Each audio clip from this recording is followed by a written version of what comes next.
صل على وسيدتنا زينب وسيدنا حسن وسيدنا حسين وعلى آله وصحبه وبارك وسلم علي وسيدتنا فاطمة وسيدتنا. الحمدللہ رب العالمین والصلاة والسلام علی سید الانبیاء والمرسلین.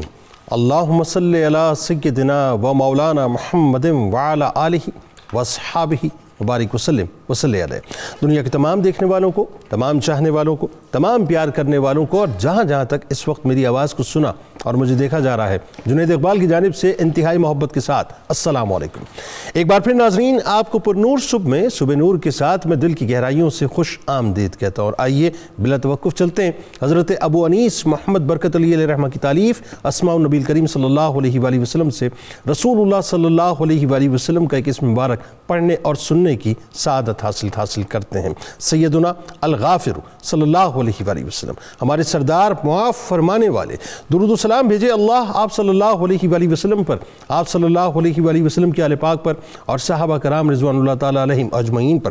حضرت ابو ہریرہ رضی اللہ تعالیٰ عنہ سے روایت ہے کہ رسول اللہ صلی اللہ علیہ وسلم نے ارشاد فرمایا کہ جو شخص کسی دوسرے کو معاف کرتا ہے تو اللہ تبارک و تعالیٰ اس کی عزت بڑھا دیتا ہے، اور جو آدمی اللہ کے لیے عاجزی اختیار کرتا ہے اللہ تعالیٰ اس کے درجات بڑھا دیتا ہے. ناظرین کرام، ایک ایسی ہستی کی بارگاہ میں چلتے ہیں جن کے درجات کو اللہ نے بے انتہا بلند فرمایا. حجت الاسلام امام محمد غزالی علیہ رحمہ کی بارگاہ میں انشاءاللہ آج مل کر ہدیہ عقیدت ہم پیش کریں گے. آپ نے ہمارے ساتھ رہنا ہے. بات یہ ناظرین کہ یہ طے شدہ حقیقت ہے کہ کامیابیاں وسائل کی نہیں بلکہ جذبوں کی صداقت کی محتاج ہوتی ہیں. تاریخ انسانی کی کئی ایک ایسی مثالیں انفرادی اور اجتماعی طور پر اس بات کی دلالت کرتی ہیں کہ وسائل کچھ نہ تھے مگر جذبے صادق تھے تو ایک دنیا اسیر ہوئی. یعنی جس کو عذر کی زنجیروں نے جکڑ لیا وہ رک گیا، اور جس نے جذبوں کے پر لگائے وہ اڑ گیا. ایسی ایک ممتاز ہستی ناظرین جو تاریخ کے کرتاس پر بیک وقت مشرق و مغرب میں روشن ہے، جو کسی لینڈ لارڈ کی اولاد نہ تھے بلکہ ایک اون بن کر بیچنے والے کے لخت جگر تھے، جن کے پاس ایک وقت میں تعلیم حاصل کرنے کے لیے وسائل تک موجود نہ تھے مگر جذبے انتہائی صادق تھے، اور انہی جذبوں نے انہیں اس مقام پر پہنچایا کہ دنیا انہیں انتہائی ادب کے ساتھ سر جھکا کر حجت الاسلام کے نام سے یاد کرتی ہے. ناظرین کرام، امام محمد غزالی علیہ رحمہ 5ویں اور 6ٹھی صدی ہجری میں مسلم دنیا کے آسمان کے وہ چاند ہیں جنہوں نے اپنے علم کی روشنی سے باطل عقائد کی تاریکی کو مکمل طور پر چیر کے رکھ دیا. فلسفے کی گھاٹیوں سے گزر کر علم کلام کے سمندر میں غوطہ زن ہو کر اس کا رد کرنے والے، متکلم کے درجے پر پہنچ کر اقلیت پسندوں کا رد کرنے والے، باطنیہ مشرب کی کلی کھولنے والے، حجت الاسلام کی سند پر تشریف فرما ہونے والے امام محمد غزالی علیہ رحمہ وہ ہستی ہیں جنہوں نے تصوف کے آسمان پر عشق و محبت کے، فرائض و واجبات کے، تقوی و پرہیزگاری کے، تزکیہ نفس و اصلاح احوال کی تعلیمات پر مبنی ایسے ستارے روشن کیے جو عام مسلمان کو بھٹکنے سے بچانے اور منزل مقصود تک پہنچانے میں رہنما بنے. یعنی امام محمد غزالی علیہ رحمہ وہ ہستی ہیں ناظرین جنہوں نے عقل کو عشق کے تابع کیا، بلکہ یوں کہیے کہ عقل کو عشق کی بارگاہ میں سجدہ ریز کر دیا.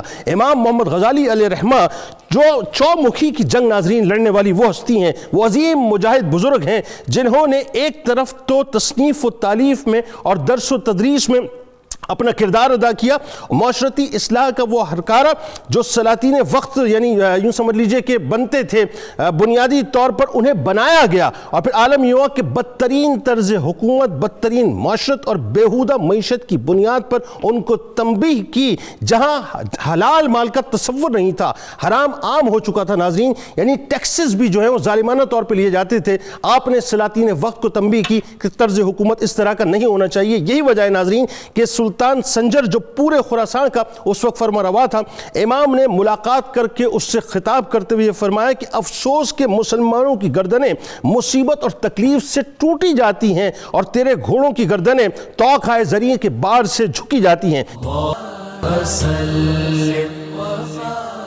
امام غزالی علیہ رحمہ کا بنیادی خاندانی تعارف آپ نے جو ابتدائی تعلیم و تربیت حاصل کی اور اعلیٰ تعلیم کے لیے جس انداز سے آپ نے محنت و جد و جہد کی، یہاں وہ بات بھی سامنے آنی چاہیے کہ وسائل کچھ نہ تھے لیکن جذبے صادق تھے. بتائیے. بسم اللہ الرحمن الرحیم. اللہم صلی علی محمد کما تحب و ترضی.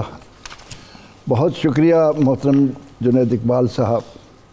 آج ہم جس ہستی کا ذکر کرنے لگے ہیں وہ حقیقی معنوں میں نبی اکرم رحمت عالم صلی اللہ تعالی علیہ وسلم کے اس ارشاد کہ العلماء ورثۃ الانبیاء، علماء انبیاء علیہ السلام کے وارث ہیں. اور سیدنا امام غزالی رحمۃ اللہ علیہ کا نام جب ہمارے سامنے آتا ہے تو مولانا روم علیہ رحمہ کا یہ شعر ہمارے سامنے آ جاتا ہے کہ علم را گر بر جاں زنی یار شود، علم را گر بر تن زنی مارے بود. علم اگر اپنی نمائش کے لیے ہو تو سانپ ہے، اور اگر اللہ کی رضا کو اجاگر کرنے کے لیے ہو تو یقینی طور پر وہ یار ہے، دوست ہے، ساتھی ہے.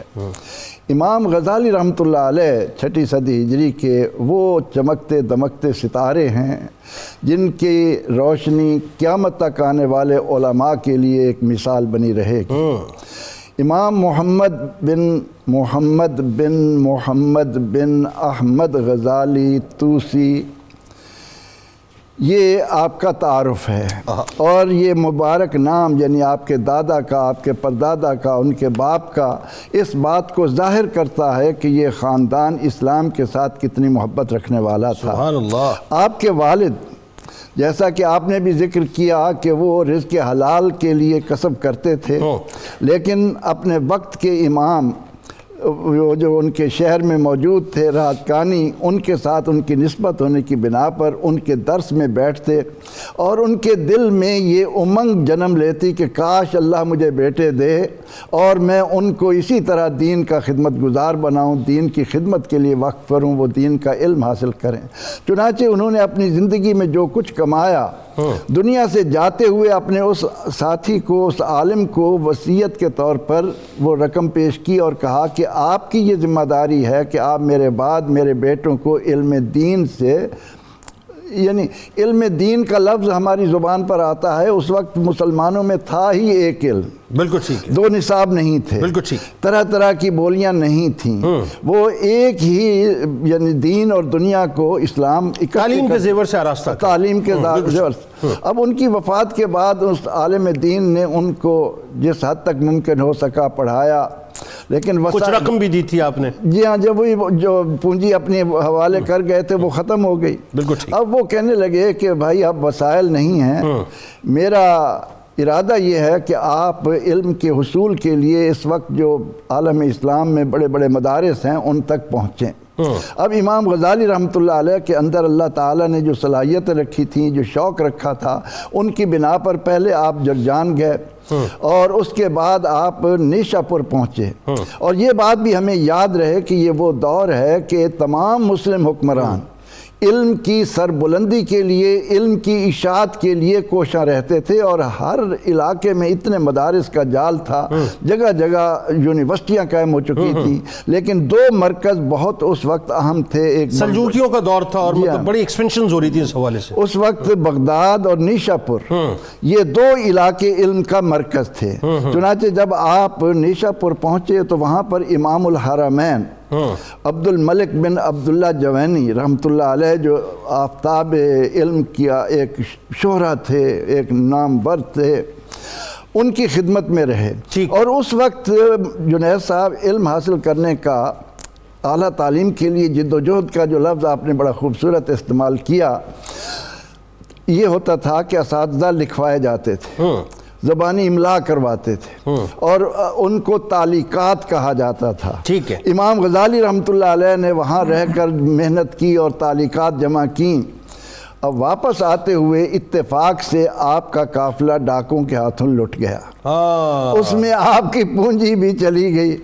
اب آپ کو صدمہ ہوا کہ میں نے اتنی محنت سے جو اپنا علم کاغذ کے اوپر لکھا، نوٹ کیا، آج وہ میرے پاس نہیں ہے۔ یعنی قطع کلام کی معذرت، اس کو آسان لفظوں میں لوگوں کو سمجھانے کے لیے کہ یہ اس وقت ہمارے پاس ہم جو کچھ بھی مٹیریل وغیرہ ٹائپ کرتے ہیں اپنے کمپیوٹر وغیرہ پہ، لیپ ٹاپ پہ، ہم اس کے پرنٹ آؤٹس لے لیتے ہیں، جتنے چاہیں پرنٹ آؤٹس لے لیں، وہاں تو کوئی کتابت کا مطلب جو اس طرح سے پرنٹنگ کا کوئی نظام ہی نہیں تھا، نظام نہیں تھا، جو کچھ لکھا جا رہا ہے بس وہی ہے سارا۔ اب آپ نے ارادہ کیا کہ ڈاکوں کے سردار سے جا کر کہیں کہ میرا علم چوری ہو گیا ہے، وہ مجھے واپس کر دیں۔ جب آپ نے جا کر ڈاکوں کے سردار سے کہا کہ میرے سامان میں میری محنت ہے وہ مجھے واپس کی جائے، تو اس نے ایک جملہ کہا جس نے امام غزالی رحمۃ اللہ علیہ کی زندگی میں انقلاب برپا کیا۔ وہ کہنے لگا کہ تمہارا علم چوری ہو گیا، تمہارا علم کاغذ کا ٹکڑا تھا۔ یہ بات آپ کو اس طرح لگی کہ اپنی تعلیقات کو لا کر 3 سال مسلسل انہیں ایک ایک حرف کے طور پر اپنے سینے پر رقم کرنے کے بعد پھر آپ نے اپنے لیے علم کے جو دروازے کھولے اور انہوں نے آپ کو جن بلندیوں پر پہنچایا وہ آج امام غزالی کے نام سے موسوم ہے۔ یعنی ابتدائی گفتگو میں ڈاکٹر صاحب یہ مقدمہ تو قائم ہو گیا، اور یہ میرا خیال ہے اس وقت جتنے بھی نوجوان طبقہ ہمارا سننے والا ہے، خاص طور پہ ہمارے یہاں جو اف اگر مگر بٹ کے ہم چکر میں الجھتے نا کہ اگر ایسا ہوتا تو ہم ایسا کرتے، اگر ایسی فیسلٹیز ملتی تو ایسا ہم کرتے، اگر یہ سہولیات ہوتی تو پھر ہم ترقی کر کے بتاتے، یہ تمام باتیں جو ہیں مفروضوں پر مبنی ہیں۔ اصل بات یہ کہ جذبہ صادق ہوتا ہے تو انسان نکل جاتا ہے، یہ امام غزالی علیہ رحمہ کی شخصیت میں نظر آتا ہے۔ اب ذرا یہ بتائیے، آپ کی زندگی کے ہمیں 4 ادوار بڑے خاص نظر آتے ہیں، یعنی آپ یہ دیکھیے کہ فلسفے سے لے کر تصوف تک کی دنیا کا جو سفر ہے اس کے اندر بڑا تنوع نظر آتا ہے، بڑی ویریشن نظر آتی ہے آپ کی شخصیت میں، اور پھر وہی بات ہے کہ پہنچی وہیں پہ خاک جہاں کا خمیر تھا۔ بتائیے ذرا۔ اللہ اکبر، بہت شکریہ۔ امام غزالی رحمۃ اللہ علیہ بڑی حیرت انگیز شخصیت ہے، اور آپ کو غوث پاک رحمۃ اللہ علیہ پر اور حضرت ابن عربی پر اور مولانا روم پر تقدم زمانی حاصل ہے۔ اس لحاظ سے آپ کی کوششیں اولین کوششیں ہیں اصلاح امت کے لیے، اور زیادہ قابل قدر ہیں۔ آپ کی زندگی میں 4 گروہ تھے، متکلمین کا، فلاسفہ کا، باطنیہ کا اور صوفیہ کا۔ بالکل ٹھیک۔ تو آپ نے صوفیہ کے علاوہ تمام گروہوں کو دیکھا اور اس نتیجے پر پہنچے کہ ان کے پاس حقیقت نہیں ہے، یہ صرف پوسٹ کی بات کرتے ہیں اور ان میں خامیاں ہیں۔ ٹھیک۔ متکلمین کا اس زمانے میں انداز یہ تھا کہ وہ عقائد اسلام کو قرآن و سنت کے دلائل سے ثابت کرتے تھے۔ ٹھیک ہے۔ آپ نے فرمایا کہ اس طرح تو وہی آدمی مان سکتا ہے جو قرآن و سنت کو مانتا ہے۔ ٹھیک ہے۔ جو ان کا انکار کرتا ہے اس کو مذہب کے قریب لانے کا کیا طریقہ ہے؟ واہ، اس کے لیے تو عقلی دلائل ہونے چاہیے۔ بالکل ٹھیک۔ فلاسفہ کا طریقہ یہ ہے کہ وہ عقل سے بات کو ثابت کرتے ہیں، اور عقل حواس کے تابع ہوتی ہے، اور حواس دھوکہ کھا جاتے ہیں۔ ٹھیک۔ تو ان کے پاس بھی کوئی یقینی علم نہیں ہے۔ باطنیہ فرقہ جو تھا وہ مصر میں تھا اور صدیوں تک اس کی حکومت رہی۔ اس کا عقیدہ یہ تھا کہ وقت کا جو امام معصوم ہے وہ جو قرآن و سنت کی اصطلاحات کی تشریح کرتا ہے وہی درست ہے۔ تو یہ گویا اسلام کو ماڈرن کرنے اور من مانی تشریح کرنے کا ایک انداز تھا۔ آپ اس نتیجے پر پہنچے کہ ان سب کے حوالے سے اصلاح کی ضرورت ہے، اور صوفیاء کا جو گروہ ہے وہ جو خاموش رہتا ہے اور جو دل کی دنیا کو آباد کرتا ہے اس کے پاس حقیقت ہے، اور پھر آپ اس گروہ میں شامل ہوئے۔ ٹھیک۔ اور وہ اطمینان قلب جس کی تلاش میں آپ ایک بکل مار کے بغداد کے مدرسہ نظامیہ سے نکل پڑے تھے، وہ آپ نے وہاں حاصل کیا۔ ٹھیک۔ دل سے مت سرسری گزر کہ رئیس یہ زمین آسمان سے ملتی ہے۔ رئیس امروہوی کا کتنا خوبصورت شعر ہے۔ دل سے مت سرسری گزر کہ رئیس یہ زمین آسمان سے ملتی ہے۔ آپ پہلے تو پڑھتے رہے، پھر پڑھاتے رہے، ٹھیک ہے۔ اور پھر جب طبیعت بیزار ہوئی اور سوچا کہ یہ تو حجاب بن رہا ہے، یہ جو علم ہے ٹھیک، یہ تو حجاب بن رہا ہے، ٹھیک، اور علم وہ ہونا چاہیے جو اللہ سے ملائے۔ بالکل ٹھیک، ہمارا علم تو جاہ و حشمت کے لیے ہے، بالکل ٹھیک، اور رفت و بزرگی حاصل کرنے کے لیے، ٹھیک ہے، نمود و نمائش کے لیے، شہرت حاصل کرنے کے لیے۔ اچھا، اور یہ تو مقصود نہیں ہے۔ مقصود کیا ہے؟ دل کو حب دنیا سے خالی کرنا۔ واہ، یہ زہد ہے۔ ٹھیک، یہ زہد جیسے جیسے انسان کو نصیب ہوتا چلا جاتا ہے ویسے ویسے قرآن کے معارف اس پر منکشف ہوتے ہیں، ٹھیک، ویسے ویسے اس کو دین کی سمجھ آ جاتی ہے۔ صحیح۔ تو پھر فرقہ باطنیہ پر مستظہر باللہ جو حکمران تھا، اس کے حکم پر آپ نے ایک کتاب لکھی جس کو اسی کے نام سے منسوب مستحضر کے نام سے مستظہر ہی اس کا نام رکھا، اس میں ان کا رد کیا، اور یونانی فلسفے کے حوالے سے ان کے عقائد اور ان کے مسائل کو عام فہم بنانے کے لیے کتاب لکھی مقاصد الفلاسفہ۔ ٹھیک، اس میں یونانی فلسفے کو بیان کیا کہ ارسطو کا فلسفہ کیا ہے، ٹھیک، عام فہم انداز میں کہ آدمی کو سمجھ آئے۔ پھر دوسری کتاب میں اس کا بطلان واضح کیا ٹھیک، کہ یونانیوں سے کہاں کہاں غلطیاں ہوئی ہیں اور ان کے کون کون سے عقائد جو ہیں وہ اسلام کے مطابق نہیں ہیں اور مذہب کو نقصان پہنچاتے ہیں۔ 20 عقائد کا آپ نے ذکر کیا کہ یہ عقائد ان کے درست نہیں ہیں، اور 3 عقائد کا ذکر کیا کہ یہ کفری عقائد ہے۔ اور وہ 3 عقائد یہ تھے کہ ان کا خیال تھا فلاسفہ کا کہ اجساد کا حشر نہیں ہوگا، قیامت کے دن روحانی عذاب ہوگا، ایک تو یہ تھا۔ دوسرا مسئلہ یہ تھا کہ اللہ تعالیٰ کو کلیات کا علم ہے، جزیات کا علم نہیں ہے۔ اللہ اکبر۔ اور تیسرا مسئلہ یہ تھا کہ یہ کائنات جو ہے مادہ ماقبل سے بنی ہے، گویا مادہ ازلی ہے۔ ٹھیک ہے، اس پہ پھر بعد میں ابن رشد نے اعتراضات بھی کیے، لیکن امام غزالی کا فرمان یہ ہے کہ اگر یہ عقائد ہوں تو یہ کفری عقائد ہے۔ ٹھیک ہے، تو پھر جب وہاں سے چلے اور صوفیاء کے گروہ کے پاس رہے اور اطمینان قلب کی دولت حاصل کی، تو ایک دن ایک شخص نے آپ کو ایک بیابان میں دیکھا ٹھیک، اور کہنے لگا کہ ایک وہ زمانہ تھا کہ 400 شاگرد آپ کے آس پاس رہتا تھا، اور آپ مسند درس و تدریس پر مسند نشین ہوتے تھے اور واعظ و تبلیغ کرتے تھے۔ وہ زمانہ اچھا تھا یا یہ زمانہ اچھا ہے؟ اللہ اکبر۔ یہ وہی بات ہوگی نا جو حضرت ابراہیم بن ادم کو دیکھ کر ان کے وزیر نے کہی تھی، تو فرمانے لگے وہ علم کی منزل تھی، یہ عشق کی منزل ہے۔ اللہ اکبر۔ ڈاکٹر صاحب ایک بات ہی بتائیے، یہ آپ بہتر اس کی کلی کھول سکتے ہیں، ابن رشد کی ایکسیپٹیبلٹی مغرب میں ایز کمپیئر ٹو امام غزالی علیہ رحمہ ایک انٹائر ڈفرینٹ ہے، بہت زیادہ ہے۔ وجہ کیا ہے؟ مطلب یہاں پہ ہمارے یہاں بھی بہت سے لوگ یہ کلیم کرتے ہیں صاحب کہ جو سائنس کی اور ٹیکنالوجی کے راستے ہیں وہ امام غزالی علیہ رحمہ نے محدود کر دیے، ترقی کے راستے محدود کر دیے، سوچنے سمجھنے کے راستے محدود کر دیے اور بند کر دیا ایک جگہ پہ لا کے۔ کلیم صحیح ہے کیا ہے یہ؟ بس کسی حد تک تو آپ کہہ بھی سکتے ہیں کہ تصوف جو ہے نا وہ باطنی اصلاح پر زور دیتا ہے، ٹھیک ہے، اور وہ کہتا ہے کہ کوئی بھی ایسا کام نہیں کرنا چاہیے جس کا مقصود رضا الہی نہ ہو۔ ٹھیک ہے، نہیں لیکن اگر ترقی اس اعتبار سے ہو کہ اس میں رضا الہی بھی شامل ہو نا، علم تو ظاہر ایکسپلور کرتا ہے نا، تو علم کو ایکسپلور کرنے کے راستے تو بند نہیں کیا نا امام غزالی علیہ رحمہ۔ انہوں نے منع تو نہیں نہ کیا، وہ تو خود اپنے دور کے تمام متداول اور مروجہ علوم پر دسترس رکھتے تھے۔ ٹھیک، اور باقی جو ان کے بعد پھر صوفیاء آئے جیسے ابن عربی ہیں، جدید سائنس ان کے سامنے گھٹنے ٹیک کر کھڑی ہے۔ بالکل ٹھیک۔ مولانا روم جو ہیں وہ سائنس کو بھی جانتے ہیں، وہ مذہب کو بھی جانتے ہیں، دیگر علوم کو بھی جانتے ہیں۔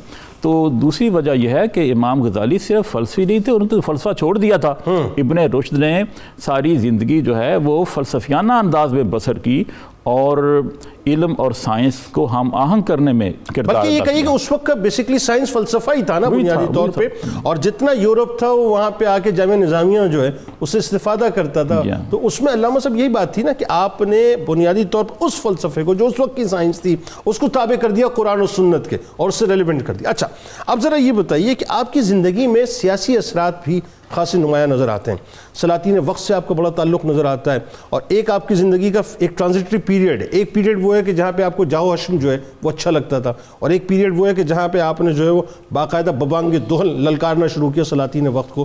وہ کیا ہوا ذرا بتائیے۔ بسم اللہ الرحمن الرحیم۔ امام غزالی وہ شخصیت ہیں جو ایک عام آدمی سے لے کر حکمران تک سبھی کے لیے ہدایت کا سامان کر کے گئے ہیں۔ آپ جو سلاطین کے ساتھ آپ کا تعلق رہا ہے وہ 2 ادوار پر مشتمل ہے۔ پہلا دور آپ کا جب 34 سال عمر تھی تو آپ کو جو ہے وہ وائس چانسلر بنا دیا گیا اس یونیورسٹی کا جو انٹرنیشنل یونیورسٹی تھی اور جو کاشغر تک جو ہے نا پھیلی ہوئی سلطنت کی مرکزی یونیورسٹی تھی، اور اس میں سلاطین نے آپ کو وائس چانسلر کا عہدہ دیا۔ یہ آپ کا ایک بہت بڑا ریکارڈ تھا، اور ایک غزال کے شعبے سے وابستہ خاندان ان کا فرد جو ہے بغیر کسی سفارش کے، بغیر کسی جو ہے وہ تعلق اور وابستگی کے وہ اس عہدے تک پہنچے، تو یہ آپ کا کمال تھا۔ نظام الملک نے اپنے اپنے ہی نام پہ فنڈنگ، اپنی فنڈنگ سے جو اس کی بنیاد رکھی اس کی بنیاد رکھی تھی اور اس کا جو ہے نا بہت بڑا نام تھا. اب وہاں تک جو آپ پہنچے ہیں وہ آپ اپنے علم کی بنیاد پر پہنچے ہیں، اپنے اس فن کی بنیاد پر پہنچے ہیں جس کے سامنے اس وقت کے بڑے بڑے مناظر، بڑے بڑے محقق، بڑے بڑے فلسفی جو ہے وہ بے بس نظر آتے ہیں. آپ وہاں تک پہنچے اور پہنچنے کے بعد آپ نے جاہ و حشمت وہ حاصل کی جو بندہ جس تک اس کی عقل بھی نہیں پہنچ سکتی.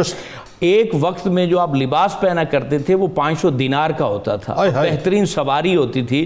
اس کے بعد پھر آپ پر جب اللہ تبارک و تعالیٰ نے روحانیت کے دروازے کھولے اور آپ 12 سال جو ہے وہ گوشہ نشین ہو گئے، اور پھر آپ جب دمشق سے واپس پھر بغداد آتے ہیں، یہ آپ کا سلاطین وقت کے ساتھ جو ہے وہ دوسرا دور جو ہے وہ شروع ہو جاتا ہے آپ کے تعلق کا. اچھا، اس میں قطع کلام کی مدد یہ بھی بتائیے گا، وہ امام الحرمین کی بھی ایک انسپریشن تھی اس میں، جو ان کا سلاطین وقت سے جو تعلق تھا اس میں بڑا ان کا پروٹوکول، ایک راہ و رسم والا معاملہ تھا، وہ انسپریشن پہلے دور کے اندر موجود تھی. ہاں، وہ دور میں موجود تھی، لیکن جب آپ روحانیت مکمل طور پہ حاصل کر چکے تھے، آپ کے دل کے دروازے کھل چکے تھے، آپ کی نظر و فکر بہت بلند ہو چکی تھی، تو آپ کے دل میں یہ القاء ہوا، الہام ہوا کہ تمہیں دوبارہ بغداد جانا چاہیے، جو اس وقت تباہی پھیل چکی ہے. کیونکہ اس وقت جو ہے وہ اسلامی سلطنت جو سلجوکیوں کے پاس موجود تھی وہ اس وقت برباد ہو رہی تھی.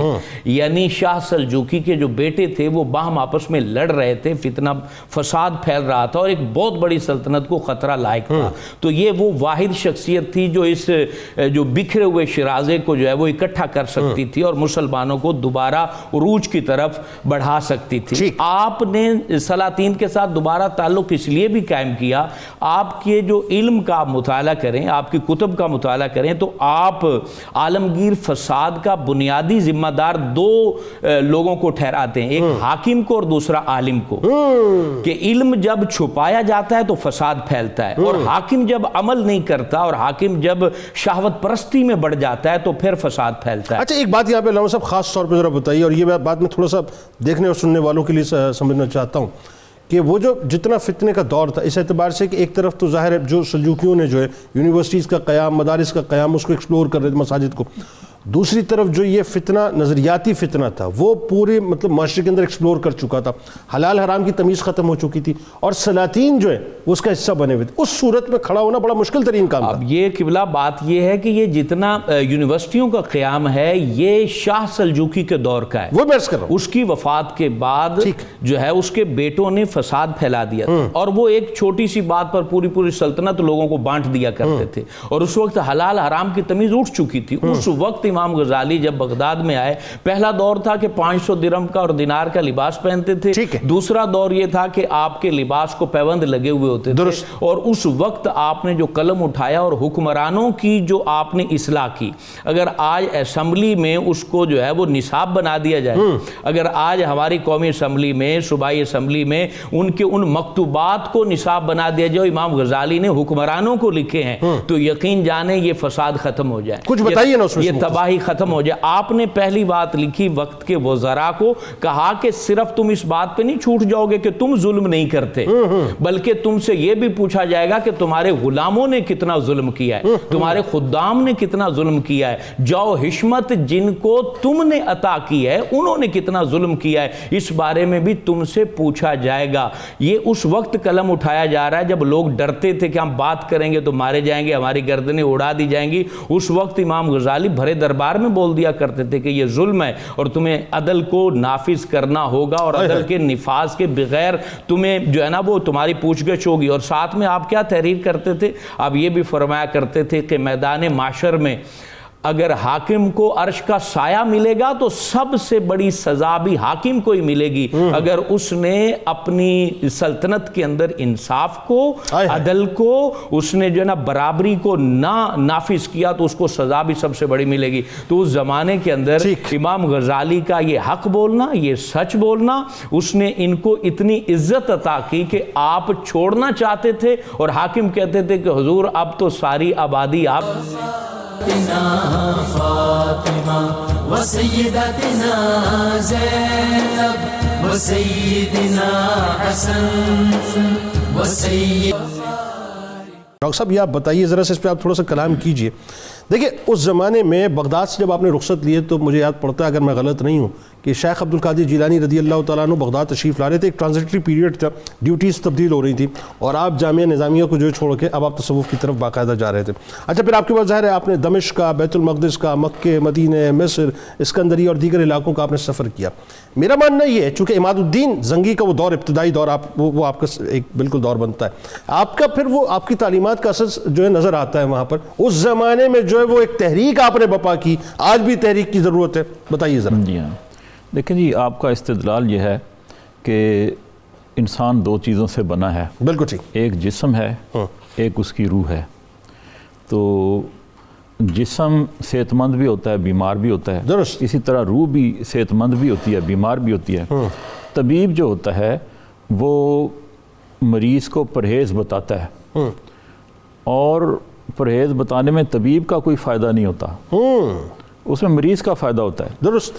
اسی طرح روحانی امراض جو ہیں ان کے طبیب انبیاء کرام ہیں, انہوں نے جن چیزوں سے انسانوں کو منع کیا ہے ان میں انسانوں کی بہتری ہے اور جن چیزوں کا حکم دیا ہے ان میں انسانوں کا فائدہ ہے. درست. تو اس طرح آپ شریعت کی ضرورت کو ثابت کرتے ہیں. تو آپ جب چلے ہیں سلوک کے راستے پر, شیخ ابو علی فارمدی رحمۃ اللہ علیہ کے آپ مرید تھے جو سلسلہ نقشبندیہ کے اس علاقے کے, توس کے علاقے کے بڑے جلیل القدر بزرگ تھے. تو سلوک ان سے باقاعدہ سیکھا ہوا تھا. پھر آپ مجاہدے کی غرض سے نکل پڑے تو شام چلے گئے. ٹھیک. وہاں دمشق میں جامعہ اموی میں آپ نے گوشہ نشینی اختیار کر لی. درست. وہاں ایک حلقہ درس بھی رکھا, لیکن اس کے ساتھ مسجد کے مینار پہ چڑھ کے دروازہ بند کر لیتے اور وہاں خلوت گزینی اختیار کرتے اور مراقبہ کرتے. تو 2 برس قریباً لکھا ہے محققین نے کہ وہاں گزارے, اور پھر دیکھا کہ میری شہرت یہاں بھی پہنچی ہوئی ہے اور یہ شہرت ہی میرے لیے حجاب بنی ہوئی ہے, تو اس کو میں ترک کروں. وہ کسی نے خطاب میں آپ کا حوالہ بھی دے دیا تھا. دے دیا تو آپ وہاں سے بھی ہجرت کر گئے. تو آپ بیت المقدس تشریف لے گئے, وہاں پھر حجرہ نشین ہو گئے اور مراقبہ جاری رکھا. پھر وہاں سے الخلیل کے مقام پر آپ گئے اور سیدنا ابراہیم علیہ السلام کے مزار پاک پر حاضری دی, اور وہاں آپ نے 3 باتوں کا عہد کیا. وہ کیا؟ فرمایا کہ میں زندگی بھر کسی بادشاہ کے دربار میں نہیں جاؤں گا, ٹھیک ہے, اور میں کبھی کسی بادشاہ کا عطیہ بھی قبول نہیں کروں گا. درست. اور آپ نے فرمایا کہ میں کبھی کسی سے مناظرہ اور مباحثہ نہیں کروں گا. ٹھیک ہے. تو یہ نفس کشی کی جو ایک کیفیت تھی اللہ, یہ آپ کو نصیب ہوئی اور آپ تا دم آخر ٹھیک, ان 3 باتوں پر کاربند رہے. درست. ٹھیک ہے. اور پھر مصر میں اسکندریہ میں بھی رہے اور پھر حج کے لیے تشریف لے گئے. مراکش تک جانا چاہتے تھے لیکن وہاں جانا چاہتے تھے, وہاں یوسف بن تاشفین حکمران تھا, اور اگر ملاقات کرتے تو امت کی اصلاح کے لیے اس کو کچھ مشورہ ہی دیتے, لیکن اطلاع ملی کہ وہ وفات پا چکے ہیں. اچھا یہ کیسے, میرا ماننا یہ کیسے کہ عماد الدین زنگی رحمۃ اللہ علیہ کے پر آپ کا انفلوئنس تھا, پھر بعد میں نور الدین زنگی رحمۃ اللہ علیہ, صلاح الدین ایوبی رحمۃ اللہ علیہ تک جو یہ انفلوئنس پہنچا ہے لشکر, یہ کیسے ہوا؟ اچھا میں آپ کو بتاتا ہوں, آپ نے اپنی ساری کتابوں میں, بے شمار کتابیں ہیں نا, ان میں حکومتوں پر تنقید نہیں کی. آپ نے اصلاح معاشرہ پر زور دیا ہے. ٹھیک ہے. انسانی رویے کو بدلنے کی کوشش کی ہے, اور فرد کی اصلاح پر زور دیا ہے, اور اس کا نصاب آپ نے مرتب کر کے دے دیا, اور اس کے فیوز جو ہے وہ معاشرے میں پھیلے اور معاشرے کے اندر تبدیلی آئی. درست. وہ جب تبدیلی آئی معاشرے کے اندر کہ معاشرہ اپنی کھوئی ہوئی اقدار کو واپس حاصل کرنے کے لیے تیار ہوا اور ملت اسلامیہ کی آنکھیں کھل گئیں, تو ان میں سے پھر یہ مجاہدین اسلام پیدا ہوئے جنہوں نے بیت المقدس کی بازیافت کی, اور ان میں حضرت شیخ عبد القادر جیلانی بھی شامل ہیں. ان کی بھی نگاہ فیض اثر ہے کہ جس نے ایک بہت بڑی تعداد صلاح الدین ایوبی رحمۃ اللہ علیہ میں آپ کے مریدین کی اتنی سپرٹ تھی کہ وہ لوگ جو ہیں وہ ملت کی ڈوبتی ہوئی ناؤ کے ملاح بن گئے. تو آپ کی جو شخصیت ہے اس میں آپ کا تصوف کے حوالے سے نقطہ نظر یہ تھا کہ تصوف سیکھنے کی چیز ہے, پریکٹیکل چیز ہے, یہ کوئی ایسی چیز نہیں ہے کہ ہم کتاب سے پڑھ لیں. آپ فرماتے ہیں ایک بندہ صحت کی تعریف کو جانتا ہے, صحیح, اور دوسرا واقعتاً صحت مند ہے. ٹھیک ہے. ایک بندہ شکم سیری کی تعریف جانتا ہے لیکن بھوکا ہے, دوسرے کا پیٹ بھرا ہوا وہ شکم سیر ہے. ایک آدمی سکر کی تعریف جانتا ہے لیکن دوسرے پر شکر کی کیفیت طاری ہے، تو دونوں میں کتنا فرق ہے؟ فرق ہے۔ فرماتے صوفیاء وہ ہیں جنہوں نے وہ کیفیت حاصل کی ہوئی ہے، اس لیے مجھے مجاہدے کی ضرورت ہے، ریاضت کی ضرورت ہے۔ پھر آپ سفر میں رہے، واپس آئے تو پھر رشد و ہدایت کے چراغ جلائے، ٹھیک ہے، پھر آپ اہل و عیال کے پاس آئے، پھر درس و تدریس پر متمکن ہوئے۔ اللهم صل على بس یہ آخری اب چونکہ اس پہلے، اور وہ جو 12 برس یہ جو دور ہے تقریباً 12 برس پہ محیط ہے جہاں خلوت نشینی آپ نے اختیار کی ہے، اس کے بعد یکدم جو ہے آپ نے نیشا پور واپسی کی ہے، وہ کیسے ہوئے آپ نے بتانا ہے، اور کس طرح جو پھر چونکہ مجھے اگر میں غلط نہیں ہوں مجھے کریکٹ کیجئے گا کہ 5ویں صدی ہجری جو ہے مطلب یہ ایکچولی اپنا جو آپ کا پورا ایک اسٹرگلنگ پیریڈ ہے، اور جب 6 صدی ہجری کا آغاز ہوتا ہے تو ایک مجددانہ کردار آپ نے باقاعدہ ادا کیا ہے، فرمائیے۔ بسم اللہ الرحمن الرحیم۔ امام غزالی رحمۃ اللہ علیہ نیشا پور سے چلے بغداد پہنچے، دنیا کا سفر کیا، پھر واپس نیشا پور آئے۔ آپ کا یہ سفر 30 سال پر محیط ہے۔ اچھا، یہ 30 سال کے تجربات اگر آج کا انسان جس کی ایک ہی خواہش ہوتی ہے کہ مجھے سکون کیسے ملے، تو وہ امام غزالی کی 30 سالہ زندگی کو پڑھ لے، اس کو انتہا مل جائے گی کہ اسے سکون کہاں ملے۔ اللہ، ابتدا بھی مل جائے گی، انتہا بھی مل جائے گی، ابتدا بھی ملے گی، انتہا بھی ملے گی۔ دوڑتے ہوئے وہاں آؤ گے جہاں امام غزالی 30 سال گزار کے پہنچے۔ وہ ایک ہی منزل تھی، وہ رضا الہی تھی۔ آپ نے بتا دیا کہ سکون ہے تو وہ اللہ کی رضا کے اندر۔ جب آپ نیشا پور آنے والے تھے تو آپ کا ایک بڑا خوبصورت واقعہ ہے، جب آپ نے جو ہے وہ پیوند لگے کپڑے پہنے ہوئے تھے تو کسی نے دیکھا، کہا اے غزالی تم تو وہی ہو جو جاہ و جلال کے ساتھ رہتے تھے، آپ پیوند لگے لباس پہنے، کیسا محسوس ہو رہا ہے؟ تو آپ فرماتے میں نے لیلا و سعدا کو چھوڑ دیا ہے، یعنی آپ نے اس عزت والی زندگی، اس مقام منصب کو معشوقہ کے ساتھ تعبیر کر کے کہا میں نے جب سے ان کو چھوڑا ہے مجھے اللہ کی محبت ملی ہے، اور جب سے اللہ کی محبت ملی ہے میرا رواں رواں منور ہو چکا ہے، میری نظر و فکر میں نور آ چکا ہے، میرے اندر وہ اطمینان پیدا ہو چکا ہے جو میں نے کبھی بھی آرام دہ بستر پر بھی حاصل نہیں کیا۔ اللہ کو جب پا لیا، پانے کے بعد پھر وطن کو لوٹے، نیشا پور کی طرف لوٹے تو کسی نے کہا کہ دوبارہ درس و تدریس کی طرف لوٹ رہے ہو؟ تو آپ نے کہا پہلا درس و تدریس جاہ و جلال کے لیے تھا، اب درس و تدریس جاہ و جلال کے ترک کے لیے ہے۔ پہلے میں پڑھاتا تھا، جو پڑھتا تھا اس کو جاہ و عظمت ملتی تھی، اب جو مجھ سے پڑھے گا تو وہ جاہ و عظمت کو چھوڑ دے گا۔ اور یہی بات ہے کہ آج وہ اگرچہ ظاہری طور پر پڑھا نہیں رہے، ان کی بات میں سچائی ایسی ہے، جو منہاج العابدین پڑھ لے، جو احیاء العلوم پڑھ لے تو وہ جاہ و عظمت کو چھوڑ دیتا ہے، ترک کر دیتا ہے، اور اس کا رونگٹا اور اس کا رواں رواں اور اس کے دل کے قطرات، اس کی دھڑکنیں، اس کے سانسیں جو ہیں وہ اللہ تعالیٰ کے ساتھ مخلص ہو جاتی ہیں۔ اور پھر آپ اس ارادے کے ساتھ جب نیشا پور پہنچتے ہیں، مدرسہ نظامیہ یہاں بھی قائم کرتے ہیں، اور اس کے ساتھ آپ خانقاہ قائم کرتے ہیں، اور یہ خانقاہ کا قیام ایک مجددانہ قیام تھا، اور اس کا پہلا جو تجدیدی کارنامہ ہے وہ ہے نظریہ علم کو آپ نے بدل کے رکھ دیا۔ پہلے نظریہ علم یہ ہوتا تھا کہ میں علم حاصل کروں، مناظرہ کروں، جدال کروں، جھگڑا کروں، بادشاہ کی مسند تک پہنچوں، بحث و مباحثہ کروں، لوگ مجھے مانے۔ انہوں نے اس نظریہ علم کو ختم کر دیا، کہا نظریہ علم یہ نہیں ہے کہ تم جو ہے وہ مخلوق سے جھگڑا کرو، نظریہ علم یہ ہے تم مخلوق کو فائدہ پہنچاؤ۔ یہ اپنی پوری زندگی کا جو نچوڑ مشاہدہ تھا، یہ کرکس آپ نے وہاں پہ یہاں پر آپ نے یہ بات کی، نظریہ علم کو آپ نے بدل دیا۔ اور پھر جو دوسری آپ کا تجدیدی کارنامہ تھا وہ یہ تھا، آپ فرماتے تھے کہ امر کو پا لینے سے بندہ منزل تک نہیں پہنچتا جب تک عامر کے ذوق کو نہ پا لے۔ مطلب حکم کو پورا کرنے سے آپ اپنے منصب کو نہیں پہنچ سکتے، مقام کو نہیں پہنچ سکتے جب تک حکم دینے والے کے ذوق کو نہ سمجھو۔ نماز پڑھ کے تو مقام کو کیسے پہنچو گے؟ نماز کے اندر رب کا ذوق کیا ہے؟ تمہارے اندر عاجزی پیدا ہو۔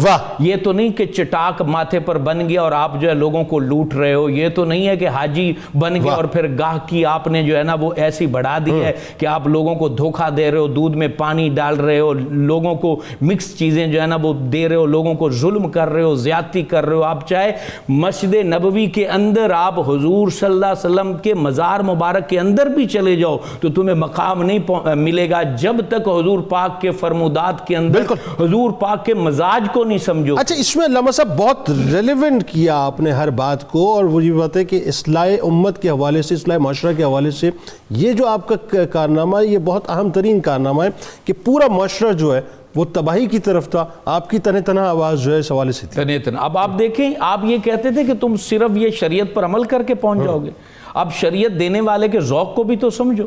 اور تیسری چیز، چونکہ وقت تھوڑا ہے، جو آپ نے تجدیدی کارنامہ سر انجام دیا، وہ سوسائٹی کو آپ نے ڈیویلپ کیا ہے۔ سوسائٹی کو جس طریقے سے آپ نے پرکھا ہے، تاریخ میں کسی نے نہیں پرکھا ہے۔ آج بتائیے، اب مختصر وقت ہے، آج غزالی علیہ رحمہ کی کس حد تک ضرورت ہے؟ کیونکہ جہاں میں نے بات کا آغاز کیا تھا میں وہاں ختم کرنا چاہتا ہوں۔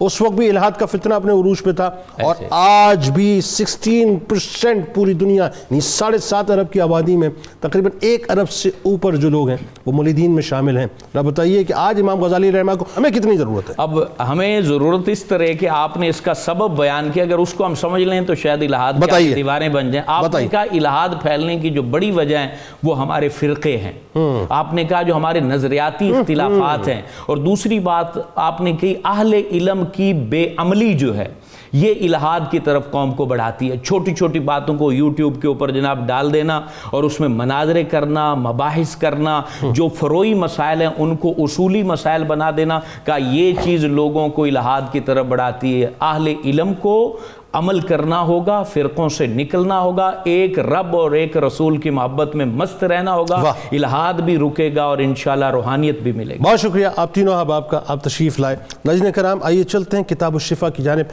اور آج آپ کو بتلاتے ہیں کہ بہت سے لوگ ہیں جن کی زبان بند ہو جاتی ہے، اس کا علاج آپ کو بتلاتے ہیں انشاءاللہ، کہ اگر کسی شخص کی زبان اچانک بند ہو جائے تو نماز فجر اور نماز مغرب کے بعد انتہائی یکسوئی کے ساتھ سورۃ التین 21 بار پڑھیں، اللہ تبارک و تعالیٰ کے فضل و کرم سے انشاءاللہ بند زبان کھل جائے گی۔ حضرت امام غزالی علیہ رحمہ کا بڑا ہی کمال قول مبارک ہے کہ حرص، طمع اور لالچ کو چھوڑ دو اور شاہانہ دن گزارو، کیونکہ